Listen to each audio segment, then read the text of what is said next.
আজকে 10টার দিকে খেলা আছে আমাদের ব্রাজিলের লগে, আরে না না মিশরের লগে। তবে ব্রাজিল কিন্তু এখনো বিদায় হয় নাই, ব্রাজিল কিন্তু মিশরের হয়ে ফিরে আসছে। আমরা জানি এখন বর্তমানে ব্রাজিলের বাবা হইলো মিশর। তবে একটা কথা বলি, উপেন একটা আমি কথা কই দে ভাই, আজকে যদি আর্জেন্টিনা যদি একটা গোল দেয়, এটা মিশরের জালে হান্দাইতো না, এটা হান্দাই বললো ব্রাজিলের সাপোর্টারদের পুটকিত। কথা বুঝতে পারছেন? বেশি কিছু কইতাম না, তবে তারা প্রচুর পরিমাণ ফালাইছে। এটা কথা আছে না যে এত লাফা স্ক্যান রে তোরা, এত লাফা স্ক্যান যদি লাফাই আল্লাহ রে হয়তো আগে হয়তো ব্যাং বেশি লাফাইছে এলাকা তাড়াতাড়ি বাইর গেছে। তবে একটা কথা হবে, আর্জেন্টিনা যদি আজকে একটা মিশরের জালের ভিতরে গোল দেয়, মানে মিশরের জালের ভিতরে গোল যেত না, এটা সব দিতেও ব্রাজিলের সাপোর্টারের পিছনে। ঠিক আছে, বেশি কিছু কইতাম না। তবে আজকে দেমুলার রাত চিনি ছাড়া একবারে খেলা হবো পুরা সেরা।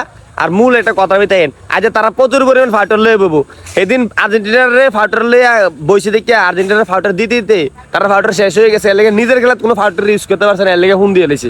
আজকে তারা ফাউটার লয়ে প্রচুর পরিমাণ। তবে সমস্যা নেই, এই ফাউটার তার ফিসি দিয়ে দিতাম আমরা। তো আলাদা আর্জেন্টিনার সাপোর্টাররা হইলে অবশ্যই সারাদিন এই বিরতি। আল্লাহ হাফেজ।